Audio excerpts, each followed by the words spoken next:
So the first question is, it's directed at Jodi and Doug on this, but so we'll see how we want to handle answering it. But how do you suggest marketing to all without favoring one group of people over another? Who asked that question? Yeah? Awesome. You got a t-shirt. Doug, Jodi, who wants to start? Okay.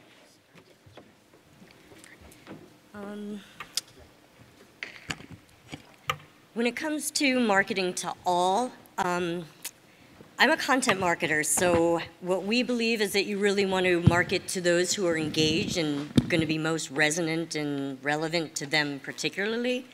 So my techniques really don't apply to marketing to everyone, but what you want to do is, because if you're going to market to everyone, you're going to exclude those who are really passionate. Just like the Alamo Draft House, if you're trying to reach everybody, you're really not doing anybody any good, because the people who are going to really be the most powerful evangelists for your brand don't want to be treated as everybody. They want to be treated as specific to them.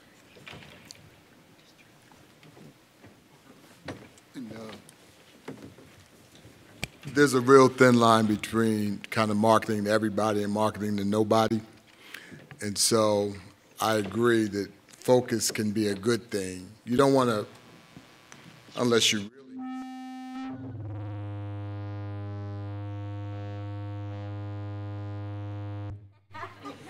Yeah, so I agree. And I think some people are very, very committed to the audience, and it's okay to let people know that, we're really not the place for you. And we've probably seen one of the greatest examples I've ever seen in my life around that with the Alamo Theater. Yep. Okay, Jacki, this is for you. When you do an NPS survey, do you have to make sure it's a representative sample? It says when we've done optional surveys, it seems like we get the extremes. So anybody willing to admit they asked that question? Yeah, way back, all right. Emily in the back. Yeah, it should be a representative sample. Do you guys do online ticketing, right? Yeah, most of ours is walk-up. Most of it's walk-up? Mm-hmm. Can you gather their email address? We could, but it just takes time for the box office. Yeah. Yeah, that is a challenge. Because one of the things I forgot to mention is I did an interview with Tim for Forbes, Forbes column I have a few years ago, and I wish there would be a way for you to do it, because Tim at the Alamo, while he's so creative and I love what they're doing, he's super, super, super anal on NPS score and getting feedback. So every single time you go to the Alamo, you get an email right after the next day asking for your experience, recommendability, and then that second question. They actually found that their NPS score dropped because they changed their queso recipe. I am not kidding. They lost some customers and they lost some, it's crazy. I know, people in Austin, we love our queso. And they got a whole new menu and they lost some people with the menu changes. But I can't solve it here, but I would love if you could find a way to get that email address, because you want to send it to every single person who comes through there. Do you have an email list as well?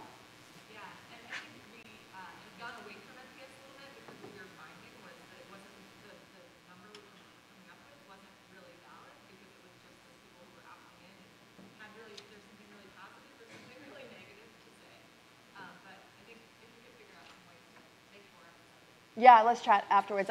The best is to get as many people as you can so it is representative. Yep. Thanks. Next question is for Doug.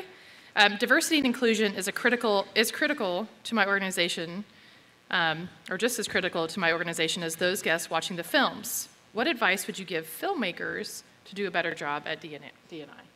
So not the theaters, but the filmmakers. So question owner? All right, man over there. Awesome. Do I get a T-shirt for a good answer? No. No, I think some of the advice is very similar, and I think some of the challenges filmmakers have is not having different voices at the table when they make films. And sometimes they'll have a style or way they want to approach it and not bounce it off of many. Now, at the same time, just like we just talked about, some filmmakers want to get across certain points, and they don't mind that, but I think the film industry needs more diversity in it, more different voices to really be able to do that work more effectively. And unfortunately, they lack there, and some of the outputs that they put out show that they lack, and they end up getting feedback later around that. Yep. Thanks, Doug. Next question for Jodi. How would you apply your techniques in a theater museum whose audience is 70%-ish tourists? So, owner of the question? Who asked that question? Oh, back here? Awesome. Oh, Gordon. Oh, so you're talking about people who you don't know all that much about because they're coming in on a one-time basis because they're just visiting your area. They're going to have the same interests as people who live in the area. So you're really targeting them and building personas for them around the things that they're passionate about and around the things that you can offer them as far as your experience is concerned. You're just going to be changing the demographics a little bit to, say they're from outside of the area, and so their interests have to be, taken into consideration, that they're not going to be members necessarily. They're not going to be people who are organizing trade shows or screenings for charity events because they're not in your area. So that all becomes part of the persona, and you're going to really want to connect with them based on what they do have in common, not on what excludes them from your screenings. Real quick thing on this, little different industry, but it kind of gets at this point. McDonald's was one of my clients, and McDonald's has 400% turnover in a restaurant. So they realize as soon as you get a better job, you're going to leave. But what they do is they say, we want you to have a great experience while we're there. So you're only going to work here for 3 months, but we want you to be a customer forever. And so their mind says, I'm going to treat you right, so I'll make more money on you buying hamburgers than you working for me. And so the reality is there's going to be different type of customers. You want to turn your best one into the loyal ones, but you don't want anyone to have a bad experience. You want some people to have a great, but you don't want anyone to have a bad, because the bad experiences, unless you're extremely focused, can really be impactful on you. Another question for Jodi, actually, so you might snack that. This is a... Joy, what did you talk about? I'll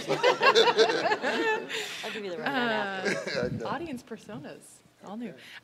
Okay, this is a two-part question. What is the name of the keyword search tool you mentioned, and is there an aggregating tool for sentiment analysis? The first tool is called Moz.com. They have a lot of different kinds of tools, all SEO related, so you can gauge. M-O-Z, Moz. And what was the second part of the question? Is there an aggregating tool for sentiment analysis? That's a good question. There are aggregating tools in a lot of different social media monitoring systems and services. I don't particularly know off the top of my head which ones do that specifically, but TrackMaven does a lot of social media monitoring. That's the one that we use most commonly, so that can help. Who asked that question for your T-shirt? Oh, back here? Yeah, Chris. Oh, you got a T-shirt. You're set. All right, Chris, no problem. Great, thank you. Let's see here.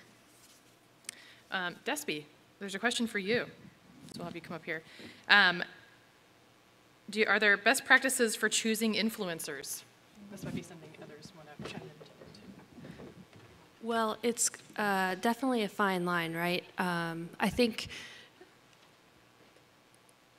relevance is the most important thing, right? So it doesn't make sense for you to ask somebody who has a huge following and is a great big Steelers fan to be your influencer if that person isn't passionate about the thing that you do, right? Like it has to be somebody whose message is aligned with yours. So I would say start with that and figure out really specifically what you want them to do. I've worked with other marketers who help promote marketing tools and services to their followers because it aligns really well with what their audience needs. So if you can pitch an idea and it really fits with what your audience, but also what their audience needs, it's really similar actually to what Doug said about sponsorship. It's really about finding that intersection of goals and making it valuable for everybody.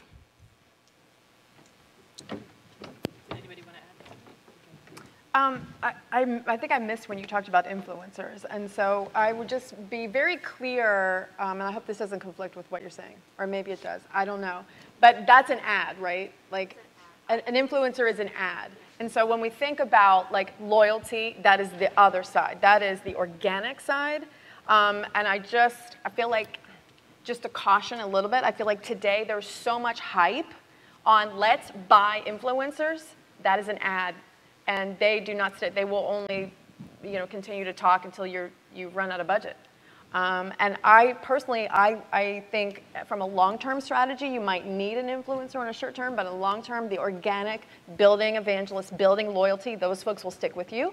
And so you kind of just have to watch what your investment is, I think. And sometimes if you're really lucky, you can identify someone who's a little bit of both worlds. They, they're a paid influencer on social media, but they also really have a deep passion for certain issues or certain topics. And if you can find the right one by monitoring their social media chatter, then you can have a really strong evangelist who's not only going to speak about your message, but is also really going to resonate because they're already talking about that in their own social media communications. Mm-hmm. One other quick piece on the earlier question. I appreciate when Jodi said you don't want to buy customers, but one of the good things is I think it is okay to maybe, I'm not going to say buy feedback, but raffle off for feedback. So I have in my business, I'll send out something and saying, look, we're going to be choosing a person that gets a free consulting day for giving feedback, not to become a customer, because people many times won't give the feedback and it's not easy, but it is good to maybe ask for feedback around how well you're doing and raffle something off. Excellent. Who asked that question? I want to make sure you get your T-shirts. It was the question for Despi, best practices for choosing influencers. Oh, awesome.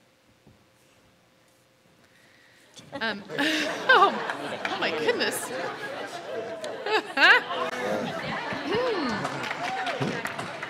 Shoo. Exciting up here. Okay, so a couple questions again for Jodi. There are a lot of them for you, Jodi. I must have missed a lot when I was talking. So how do you know a persona is scalable?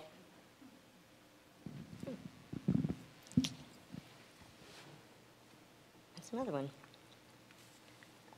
I think you'll find that when you're building these personas, you're going to find more universalities than excluding factors. And really, especially when you're looking at social media or website visits and the people who are coming to your sites and what comments they're leaving, you're going to find that they're a lot more alike than not alike.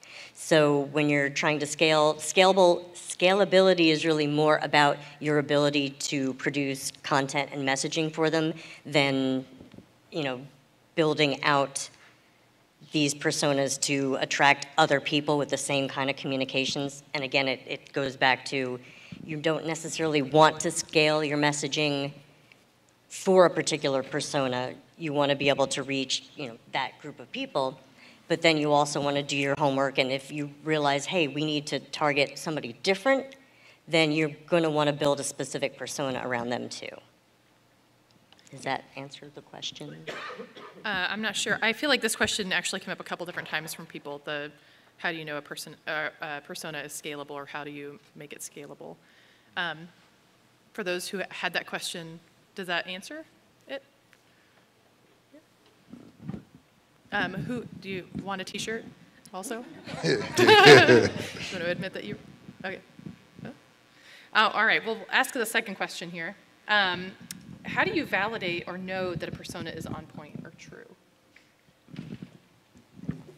That's going to come through your research process. A lot of the information pieces that you're doing, especially when you're looking at your website visits and your behavioral analytics, that's going to help you validate, because you make these assumptions when you're first gathering information, and then once you start to acquire the information and do the research, that's going to confirm or deny, hey, we thought that this particular person was, reading our blogs, and as it turns out, we're not getting the page views from these people. We're actually getting a lot more page views through our registration pages or our memberships rather than through our blog. So as you're building your assumptions, you're looking for data points that are going to confirm or deny whether those assumptions are accurate. And sometimes you're going to find something that, hey, we thought this showed that, social chatter showed that our persona was interested in this, but when it comes to who's opening our newsletters, we're not getting those same hits. At that point, when you're realizing it's not working, then you want to take a look and say, maybe we're not segmenting the audience how we should. Maybe we're looking at the wrong persona for our marketing, or maybe we're not really, there's something we're missing that's not resonating with them. So then you want to go back and sort of reevaluate where you are, and that's kind of why I feel it's really important to go back and refresh your personas on an annual basis to see whether you're doing it right and whether it's bringing you the results that you thought you were going to get. I too did not hear the story around personas. One point I want to make around, is kind of attached to what you talked about too, loyalty. One of the factors of loyalty for those who are different can come from the fact that you're very interested in me, even more so than I'm interested in what you offer. So like the LGBT community is probably one of the loyalest communities out there when you're interested in them. I mean, Carnival Cruise has let the whole world know we're very interested in the LGBT community, and it has been unbelievable. Now, their cruise is not the best cruise in the world, but because of that interest, they created loyalty. So loyalty can come from I'm interested in what you're doing, or loyalty can come from you're interested in me. And because many times people who are different don't see interest in them, that creates unbelievable loyalty. Okay? Well, that is a great lead into another question. So, Jacki, ideas for creating one-percenters in our industry? So, in this giant screen industry, any advice for creating one-percenters? Like, what could we do? Well, they're out there. So when you say create them, we need to find them, first of all. And that's why I'm going to talk about Net Promoter again, only because through Net Promoter, you'll know if you even have any, right? So before we even start about engagement programs or trying to think about creating them, do we already have what we're doing? We have to have those 9s or 10s, and so if we benchmark ourselves and all we have are 7s and 8s, we got to start from there. Nobody wants to evangelize an experience that they don't think is worth talking about. Unfortunately, you're going to have negative. So I don't know that I can offer specifics, because I think it really has to do individually with how well you're delivering on every single thing. And it has to be ticketing, to customer service, to the restrooms, to whether it's a group outing, how well you're connecting with the group, every single bit of that. And the number one way to know is to get that data. I do like customer advisory boards. I didn't talk about that. And I don't know if you guys do that, is to, if you have a segment, maybe based on personas, I don't know, where you could bring those folks in and literally have longer dialogues with how well you're doing. The people, let me tell you, people who, if you put an offer out and say, would you like to be on our customer advisory board, the people who volunteer are your evangelists. Because they're like the 1%ers. They will take time to help you. And those right there are people who want you to be better. So look at those folks as potential 1%ers or maybe 1%ers.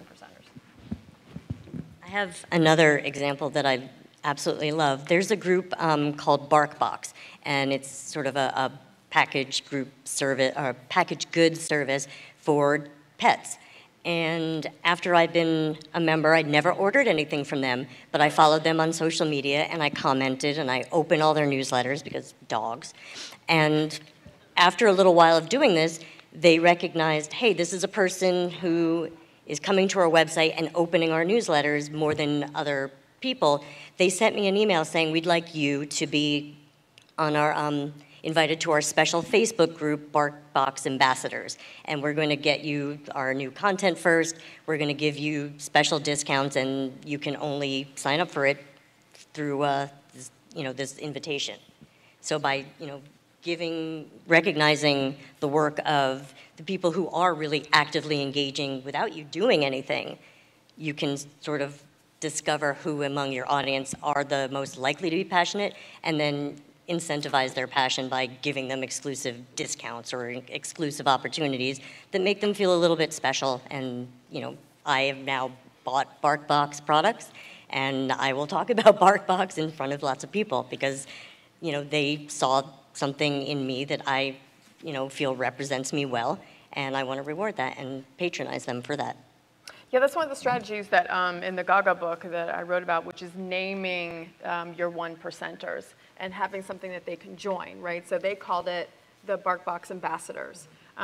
We have the Little Monsters over here, and she's got a website. Gaga has a website that you can go to that's just for Little Monsters. So when you find you have to have folks who are willing to join that thing, but when you do, and you allow them to raise their hand, just like they're raising their hand to be in a customer advisory board, or they're raising their hand to join this community you've created, whether it's online or in person, then you can start really, I think, nurturing that loyalty because you know who they are. You've created a group that people wanted to join.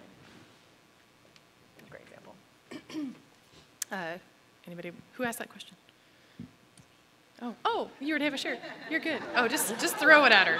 Give me your T-shirt. Give me your T-shirt. You're in the line. Give me your T-shirt. Doug wants one. Okay. All right, another question for Jacki. So you had mentioned, try to do Net Promoter Score surveys after films or whatever, after screenings. Yep. So how do you survey customers for Net Promoter Score? Do you ask them to go to a link? Do you do interviews? How do you get their emails? What's the best way to do it, considering that this is a theater and a museum, and you want to capture the folks that visited that? Yeah, it goes back to the question that the challenge we were talking about earlier. This is an email survey, for sure, because you want to be representative, you want a lot of responses. And so I asked about online ticketing. Most people don't do online ticketing. Is that what we heard? We don't do online ticketing? Everybody has it, but it's still growing. It's growing, yeah. And I wonder if we can do something like we were talking about earlier, if there's a way to maybe incentivize, as you were saying, incentivize for feedback. Can you give us your email address and we will give you XYZ? That would be something fun, something interesting, so that there's an exchange there. And then you start to build that list of every person who's coming in. Try to build your list of people who are coming in. But it should be definitely online. I love SurveyMonkey. I don't know if you guys use it. It's super cheap. They have great reporting. You can do the logic, as I was mentioning, where you ask 9s and 10s of different questions from the 7s and 8s and the 0 to 6s. So I love that tool. Does it make sense? This is my question as a follow-up to that. Does it make sense that, considering that these are theater experiences within museums, right? Say it again. So does it make sense that since these are theater experiences within museums, that they add one more question at the beginning, if they're working with logic here, to just send to their members or send to all their contacts, did you see a film this month? And then if they say yes, then they go to Net Promoter Score. If they say no, okay, thank you, bye-bye. Because the museum is doing surveying as well? Yeah, right. If we're trying to figure out how to survey these people, right? Yep. But you don't necessarily know who they are. Yeah. Is that one way to get the feedback that you need, at least to begin? Yeah, I mean, if the museum is already surveying people who are coming to the museum or members, why not ask that question? And then you could branch off and then ask the Net Promoter just on the theater. Yeah, that's a great idea. So who asked the surveying question? It's a good one. That was pretty good.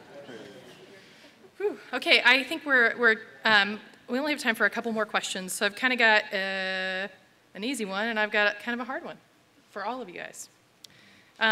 So the easy one for everyone is, are there tips, or this is enlightening literature, for non-marketing pros, or training ideas for any of the visitor engagement topics that you guys addressed today? This symposium is one of them. I will always recommend for anything having to do with content, Content Marketing Content Marketing Institute and Content Marketing University. They have their own online training program where they'll take you through kind of the entire process from building your goals, determining your audience, setting out your content mission, to what kinds of tools and techniques you need to use to build the infrastructure of your team and do the processes for how to create content on a scalable and ongoing basis. Yeah, there's a blog post every day, and it tackles everything from strategy to very specific tactics and templates and examples that you can learn from.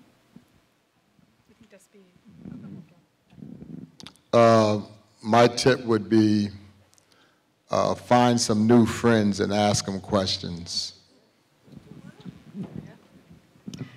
There's one site that I like, while Despi's getting the mic, MarketingProfs.com. I don't know if you guys know MarketingProfs.com. You love them? Are you a 1%er for them? I am. I joined in a free site and a pro site. Their pro site gives you online webinars that are fabulous. And it's like $125 a year. It's wonderful. Yeah, I mean. Sorry.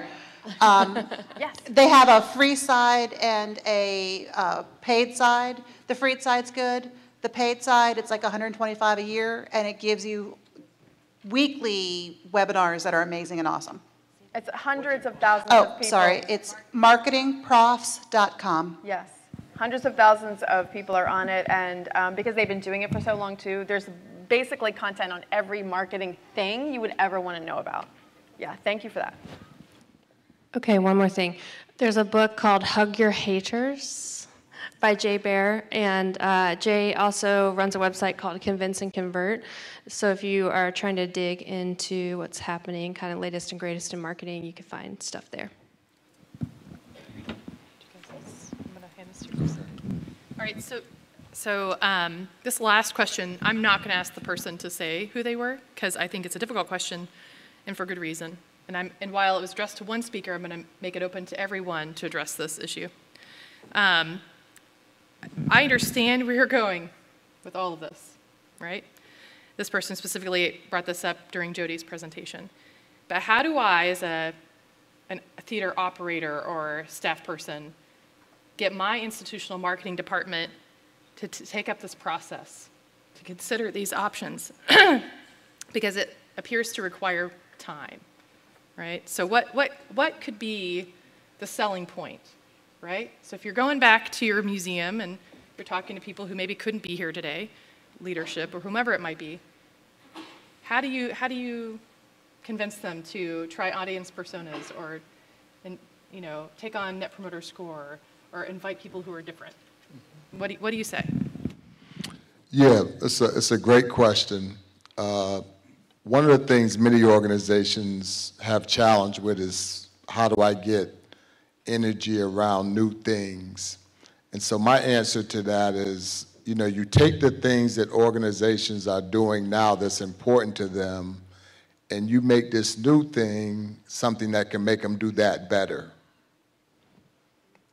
So people don't have time for new things. But they got 3 strategic objectives and say, look, if you do D&I, I'll make this objective blow out the box. Oh, really? Yeah, now I'm interested. So we call that integration, where you bring the new thing in as an enhancer of what you already are looking for. As I looked at your scores, you were looking for revenue, and this jazz at the aquarium brings in a lot of revenue. So you say, don't start, I got jazz at the aquarium. So you're looking for revenue, huh? Oh, yeah, that's what I'm looking for, revenue. Now let's talk about jazz at the aquarium. So take a different angle and connect it to what's most important, and that's how you get new things on the table. I'm going to self-promote just a slight bit here. One of the pieces that I created a while back for Content Marketing Institute is called the Buy-in Guide, and basically it's stats and argument points and talking points that demonstrate what the value is of doing content and creating personas and really thinking about your content and your marketing from a strategic standpoint before you really put the work in to actually create it. Because if you're not sure why you're doing it and what your mission is and what your audience is going to want to get out of that and why they're going to be interested, then you're not going to get the results that you want. So if you look for that on Content Marketing Institute, that gives a lot of great talking points. But in general, you just really need to make your upper management realize that yes, there is some time that needs to be put in at the beginning of the process. But something like personas is going to save you time because you have a profile of exactly who you're trying to reach, and that's going to save you time. You don't have to start from scratch every time you're building a new email campaign. You're just going to have to look at, here are their priorities, here's what they care about, and we can message on that right away without having to do more market research, and you're doing it all sort of front loading, and then it's all ready for you when you start to do your tactics. Yeah, I want to echo what you said, and I get this question all the time, is how do we get marketing in alignment with senior management or other departments? And I like a tool, and I don't know if you guys do a lot of strategic planning, but with my clients, I have a one-page, I call it OGST, Objectives, Goals, Strategies, Tactics. And so what they'll do once a year is that the entire leadership team will say, what are our objectives for this year? Their revenue, they're cutting costs, they're increasing our customer service, whatever those are. And then everyone, by some sort of facilitator, says, okay, what are our numerical goals? Customer service, we put NPS up there. What are our revenue goals? Some figure, right? And then you do the objectives and the tactics. So everyone is on the same page. And then you check in on that every month or every quarter to see how everyone's doing. So I try to be really preventative on this, and you do on the front end get everyone on the same page using this one-page OGST. If you want that template, let me know, but you can just draw it. It's super easy.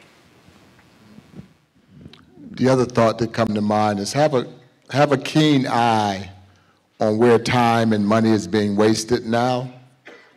So sometimes people don't want to do new things, but sometimes they're not recognizing where they're wasting resources that are not achieving the results. So just have a keen eye. Say, I know we're spending this on this. How has that responded for us? What has been the outcome of that? We might want to take some of that and maybe do it here. So it's another way to kind of work something different into the overall achievement of the objectives. Excellent. Thank you for answering all these great questions. We appreciate your presentations and time. Yeah. Do we get a T-shirt? Do we get a T-shirt? Yes. Yes. Good.